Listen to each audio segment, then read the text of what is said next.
Welcome back, and today we're talking about Tonikawa Over the Moon for You, episode 3. So like always, let's just jump into it.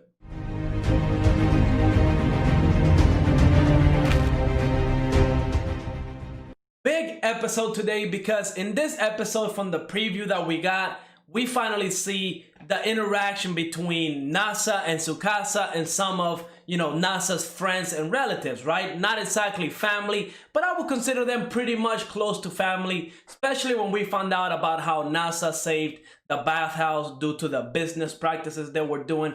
But yeah, this episode we finally get to see Nasa introduce Sukasa to some of his friends. Well, only one friend. The other one is still a mystery why they wanted to keep it a secret, or at the very least keep it on the DL. But the new character that we met today was Kaname. Of course, she's still a young girl. I believe she was 15, and she really has a crush on Nasa. It was kind of, hinted at whenever Nasa was kind of, talking about Sukasa and how much he loves her. We see that Kaname had a whole plan for her whole life, knowing that, Nasa was kind of like a loner. He was never going to meet anybody. It was a really funny scene because we see just how her imagination was kind of on the wild side, right? She was imagining Nasa at his 30s alone, and then she was gonna come in and kind of be his wife and kind of marry him and be together in that way. It was a really funny moment. It was kind of cute how Nasa was yelling at the top of his lungs how much he loves Sukasa, and then on top of that, the whole lolicon situation that happened, and everybody was whispering like, oh, lolicon, you know what I mean, like something is definitely wrong.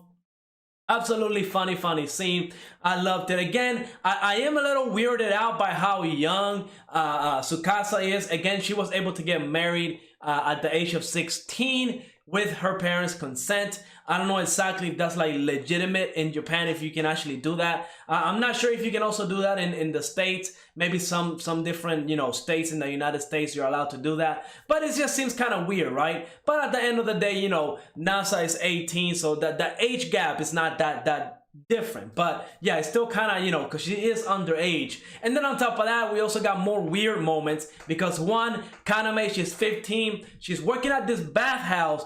And now you could probably argue that she knew that Kaname was inside of the bathhouse by himself. So that's why she went into the men's area, knowing full well that he was by himself and she was going to be able to get a glimpse of Nasa naked. Again, that's a little weird because Kaname is underage. So yeah, I mean, it just depends how you view those type of things. For me, it was a little cringe-worthy. And then on top of that, Kaname being 15 and throwing all those sexual innuendos, the jokes, even though they were funny, some of them were definitely pushing the boundary. Now, I will say, this episode definitely had some Easter eggs, I would say. I mean, right off the bat, whenever Sukasa was prepping breakfast, it was very awesome. The food, I don't know why the food in anime always looks good, but I mean, Sukasa, she killed it. She pretty much said that she knows how to do any type of food, even sushi, as long as you get like some good tuna. So Sukasa just seems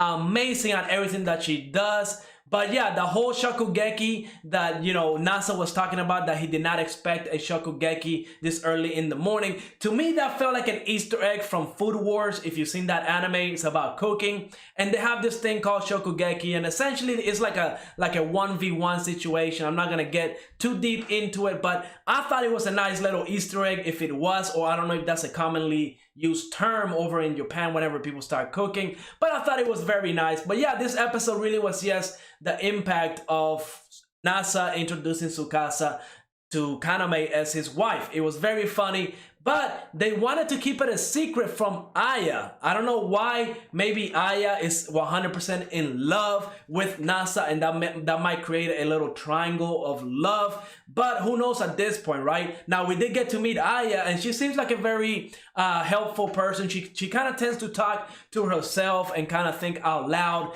And even Sukasa, she did not tell Aya about her relationship to Nasa, right? She kind of mentioned that she had his last name, but she didn't clear things up. She made Aya think that she was like a younger sister, which again, I don't know exactly why they're hiding this from Aya. They had no problem telling Kaname. I'm guessing it's gonna be like a love triangle or something like that. Honestly, this episode, I loved it. Even at the end with the huge drop of information that we got regarding Tsukasa. We see a mysterious limo pull up. A blonde girl kind of rolls the window down and saying, "I got you, Nisama." So that to me tells me that that is Tsukasa's younger sister. And then even on the preview, we get to see this huge mansion. So I'm guessing we're going to meet Tsukasa's parents next episode. And I am 100% excited for this one because, as you all know, if you've seen my videos regarding Tonikawa Over the Moon for You, I was curious to know why, one, Tsukasa was able to get married underage with her parents' consent. She had to get consent from her parents. So I'm wondering why they gave it to her. My whole theory right now is that Tsukasa has like an illness. She doesn't have long to live. And she probably made a case to her parents saying, you know, I'm about to get married. I want to get married and experience love before I die or something along those lines. Now, throughout this whole anime, 3 episodes in, I have not gotten any type of inkling that this anime is going to be a sad one. It's the complete opposite. Everything looks, you know, heartwarming, and I cannot wait to see these two characters deeply enhance their relationship, right? They just got married, but as Kaname made an obvious point in this episode, right? Nasa has not proposed, has not bought a ring, has not done the whole ceremony. They have not gone into a honeymoon. So, and the fact that Tsukasa is not really kind of asking for any of that stuff, right? It seems to be that Tsukasa really just wants somebody to be with, somebody to love, and for somebody to love her back. So I'm kind of wondering what her whole family situation is. Again, to me, it seems at the end of the episode, that mysterious girl was kind of doing something like, you know, like she got her sister, right? Like she's gonna get her in trouble. Maybe she doesn't have the best relationship with her family. We're gonna have to wait and see. Now, of course, the last little bit I want to talk about is just how clueless Nasa is, okay? One, he actually said that Aya was a cute girl in front of his wife. That's a big no-no. If you ever get married, do never say that another girl is pretty. Every girl is ugly once you get married, okay? I'm saving you some time right now. It works both ways. It doesn't matter if you get married to another guy. Just never admit it, okay? And then on top of that, when we see kind of Tsukasa get, you know, kind of salty, kind of jealous because of what Nasa said, he was so unaware of the situation. He was thinking on a whole different level. He was thinking that Tsukasa was kind of mad, kind of jealous because they walked through a ceremony like a wedding, and he thought that's what Tsukasa wanted. So he went out and started doing his whole planning. I'm sure you're going to need a little bit of money. We know Nasa has a little bit of money saved up, but I'm guessing he's gonna, you know, plan everything out. And honestly, I cannot wait to see more of this anime. I'm enjoying this little romance anime. Again, I don't think this is going to be a sad one, but my theory right now is that Tsukasa has an illness and this is why she's doing all of this. Honestly, I cannot wait to find out more why she's doing this, right? Because to me, it definitely seems something completely weird. You just do not get married to complete strangers. It doesn't work like that, right? I'm sure somebody out there in the world has done it for the LOLs. Who knows? I know some cultures, they do practice, you know, arranged marriages where, you know, the people never meet. But that's a whole different deal, right? I don't think in Japan this kind of stuff happens too often. But I really want to know what is Tsukasa's goal, her motivation to do this. And honestly, I'm having a great time, so I cannot wait. Now, let me know what you thought of this episode. Go ahead, leave a like, subscribe, and I will see you on the next episode.